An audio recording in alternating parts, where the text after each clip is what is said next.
my name's Gabriella. Welcome to my channel where we talk about, do, make things, all related to creative things. Today I wanted to think of, fun things that we can do while we're all stuck inside that still relate to musical theatre and get us excited about it and really engaged with it, even though we can't actually physically go out to the theatre. So I thought something that might be quite interesting is I have a massive stack of theatre programmes. They're currently sat on top of my bookshelf, very precariously balanced, and I am terrified that one night during the night they're just going to fall on me and crush me. It's just scaring me a little bit. So I kind of wanted to go through them. I kind of also maybe want to organise them a bit better, and I thought it just might be quite fun. Yeah, I'm just thinking about this and it's suddenly not seeming like such a great idea. Right, well, that's the easy stack. I'm so scared, you do not understand. We're gonna have to go increment. Oh no, oh no. Oh god, this wasn't how it was meant to happen. Oh my god. Ah. It looks like there's not much of them, but my god, they're heavy.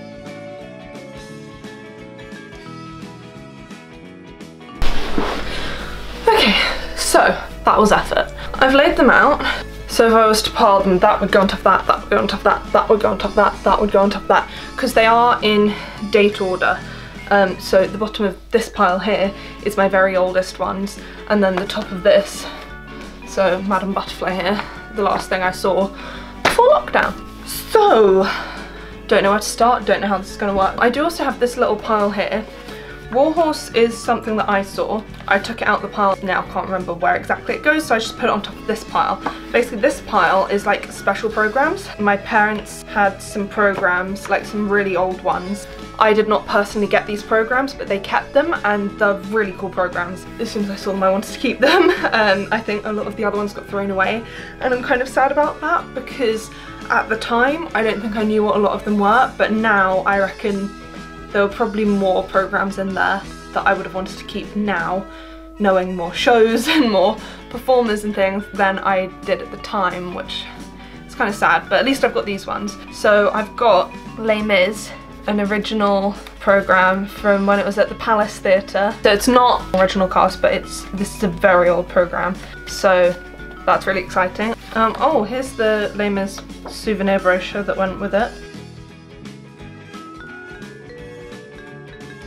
Yeah, some pictures of the current cast at the time and the original cast in there, so those two go together. Then we have Phantom of the Opera. This is one of the originals. Michael Crawford, Sarah Brightman. Look how nice it was though as well. They had like proper like cord on it and that just, oh, so nice. Then we have Miss Saigon from Theatre Royal Drury Lane. Yeah, this is Lea Salonga, Jonathan Pryce. Peter Policarpou was John. Chris Simon Bowman. I did not know Peter was in the original Miss Saigon. Anyway, Revelations left, right and centre. Those are very cool. Miss Saigon. I don't know why the Lion King programs are in here. I think the first time my parents saw the Lion King was with me. We got two of those. I guess I just love Lion King so much I didn't want to get rid of them. And then, yeah, this is the Oliver program from when my parents saw Jonathan Pryce. But, yeah, one of the really old Oliver ones as well. So those are my like vintage programs. So now I've just got to figure out how I'm going to organise all of this stuff. Right, you know what, let's start with the new ones, just because there's something exciting in the new ones that I want to tell you about. This, The Best of the West End at the Royal Albert Hall. Wait, let me get it. I hope this is in focus for you. Yeah, I was in the choir. It was just the most amazing night.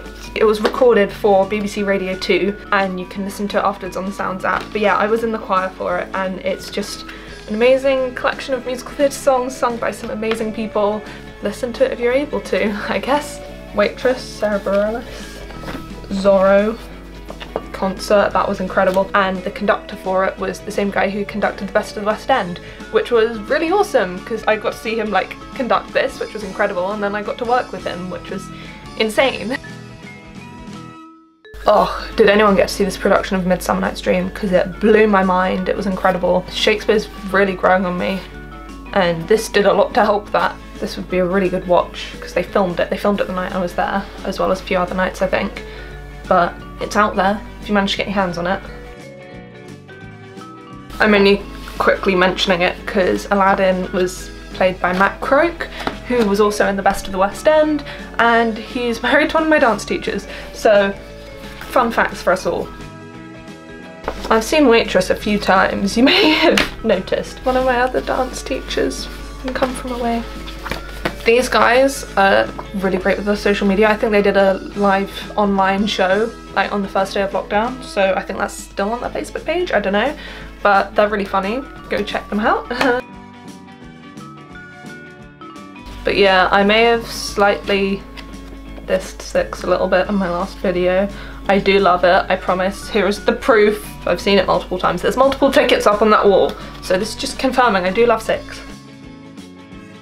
The lovely big brochure for Heathers. Oh, this was a great time. So this is a fantastic souvenir brochure. Like, these pictures are insane. Oh, just look how pretty it is. Oh my god.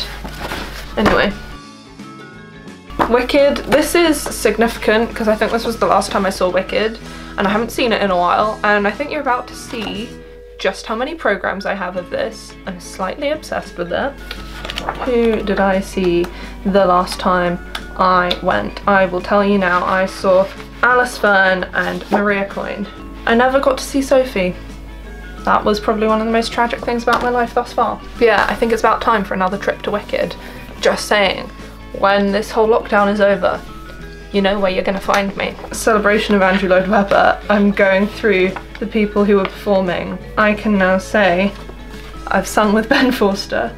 Michael Xavier is one of my teachers. Like, this is a bit of a discovery for me because it's just also showing me how far I've come since the programme that's about all the way down here. Okay, next pile. Scylla technically saw these shows. They had extras in this show and I got to be one of them, so my name's down there.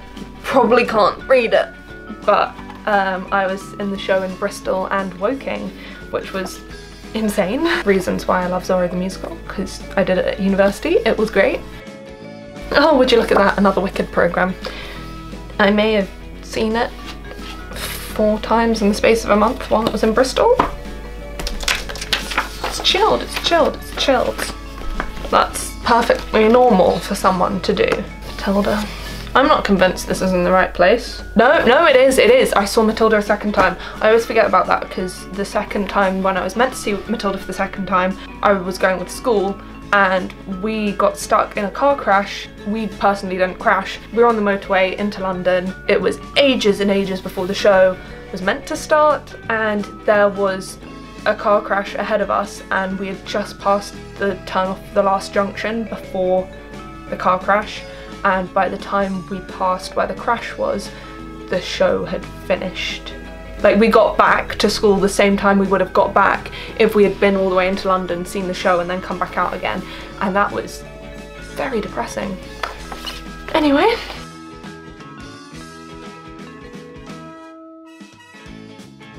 I went through far too much effort to see Funny Girl far too many times. I mean, it wasn't too many times. I saw it twice on the West End and then twice on tour in different locations because I'm an idiot.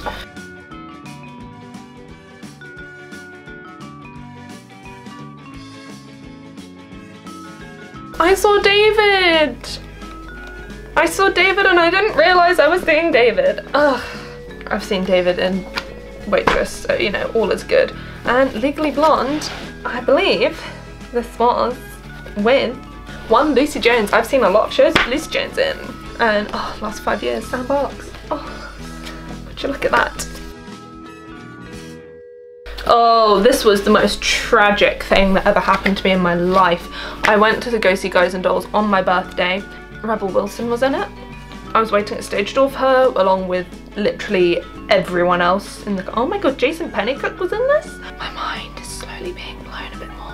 I've also performed at a concert with Jason Pennycook since this point, and my parents made such huge fuss that she finally came over and said happy birthday to me, and that was really embarrassing. Yeah, I was still at that point where I was like so nervous I couldn't make normal human conversation when I was nervous, so that was really awkward. And then she signed a ticket for me, but I dropped the ticket. Like, I mean, by the time we got back to the car, I couldn't find it, which was literally the most tragic thing to ever happen to me in my life. Anyway, moving on. Oh, Love Never Dies. I saw this in Germany because my friend's dad plays theatre orchestras in Hamburg. And so the first time I ever saw Love Never Dies was in German. I understood very, very little of it. I was getting odd words and I was like, why on earth are they talking about swimming? And then I watched the Australian version. I was like, oh, they were talking about swimming. Well, no, my friend immediately afterwards was like, yeah, they were talking about swimming.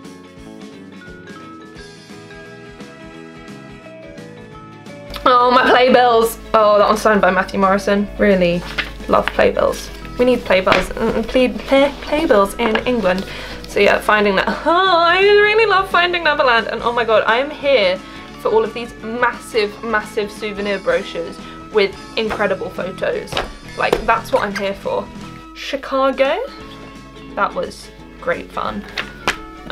Just Taylor Swift, because why not? I also love Taylor Swift. Oh, this was beautiful. You might be able to see there's one leaflet in between this one and the other Book of Mormon ones. That's because I just finished school, went on a gap year, and just before I went off travelling, I went to see Book of Mormon with my mum.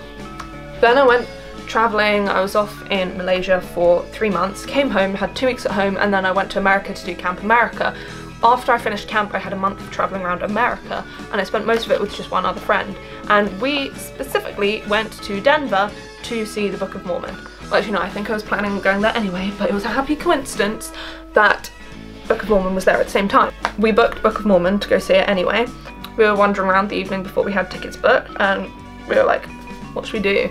We entered the lottery as a joke, and we got tickets, so we then saw Book of Mormon 2 nights in a row, and I'm so glad my friend liked it the first night because she hadn't seen it before, and I was up for seeing it 2 nights in a row, but thank god she also liked it. These guys are incredible. Chicken Shed Theatre Company is all-inclusive theatre company in North London, and they just do the most amazing work. I don't even know how I can like sum up into words exactly how amazing they are. Yeah, this is from their Christmas panto. They do one every year, Christmas show every year. It's really, their performance is really special. Oh, would you look at that? Another Wicked program! Jennifer Denoya and Savannah Stevenson, and oh, this is when I saw Katie Rowley Jones as well, and I was like, oh my god, Sister Act. Even though I hadn't seen Sister Act in real life at that point. I'm a cool person. Oh, I had seen Sister Act, I lied. I saw it as part of a psychology trip in our local prison. As part of rehabilitation, the prison kind of near to where I live get in a performing arts company to help them put on a production every year, and it's an all-women's prison. And they've all written a bit on like their lives, how this is helping them really move forward with their lives.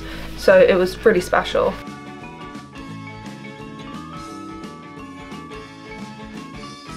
Another Chicken Shed show. Still just incredible. Oh, our school's production of The Sound of Music. Now the Chicken Shed show.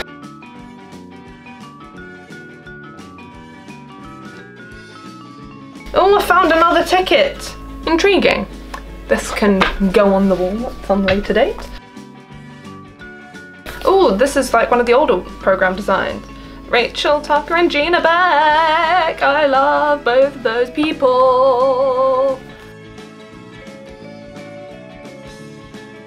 Because Angelicals can, Angelicals do.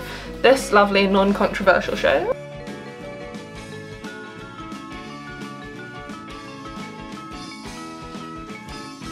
On to my final. This is the real, like, digging into the archives, into the past.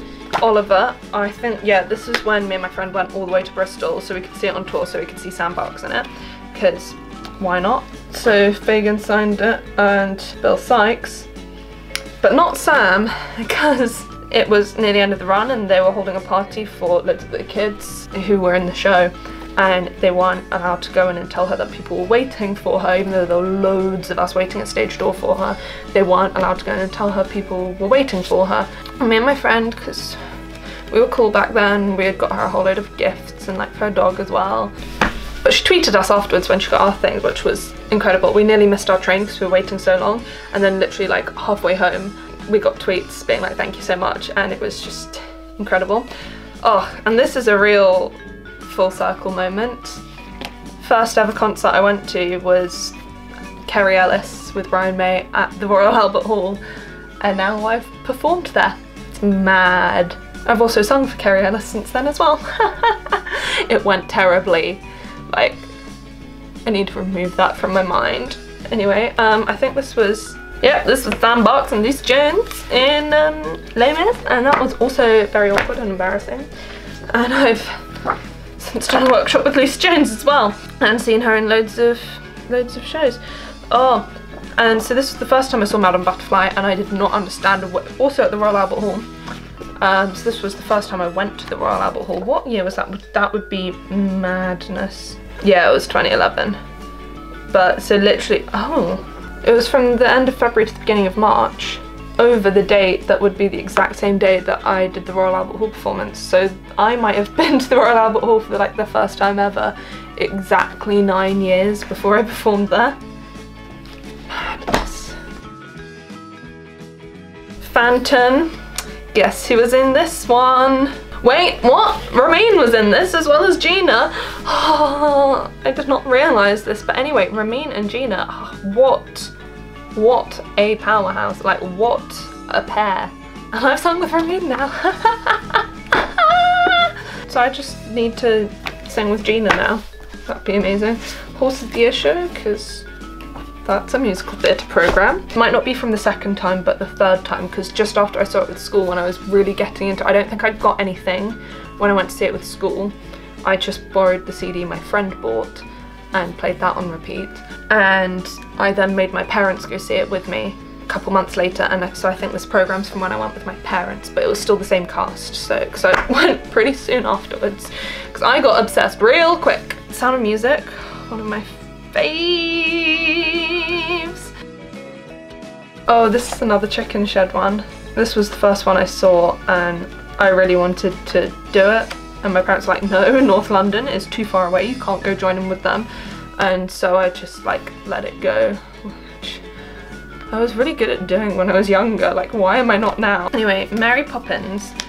Oh, souvenir brochure again. Wait, no, don't tell me I saw it with Laura Michelle Kelly. I mean, that makes huge amounts of sense. They had a build your own model of Cherry Tree Lane. They were spoiling us in these programs. I saw Laura Michelle Kelly and I didn't even realise. This is mental. I'm discovering so many things. I can't believe that. That's unreal. Wait, I saw Beauty and the Beast on tour. I thought I had never seen this show. I mean, I'm absolutely thrilled to be proved wrong. I am so gutted I can't remember this. And Katie Rowley-Jones as well. Are you actually having a laugh? Also, I'm just reading Katie's bio quickly in here, and she didn't train professionally till she was 22, and then trained at GSA. Because I mean, I'm gonna do a video later saying what I'm up to in life, but this is making me feel better about my own life, just putting it that way. Nutcracker, Matthew Bourne's. These are some of the nicest programs I've ever seen. They're like actually sparkly, and they've got a different texture, and it's so cool. A really old dog-eared version of The Lion King. I think this is from the first time I went, and oh my god, it was my favourite show for so long. This is probably the most worn programme I have, because I just love it so much. And then apparently the first show I ever saw, Dick Whittington, Theatre Royal, Stratford East. £1 for a programme. Oh, how times have changed. Wait, Greenwich Theatre. Oh, so this is before we moved house, because I was born in Greenwich.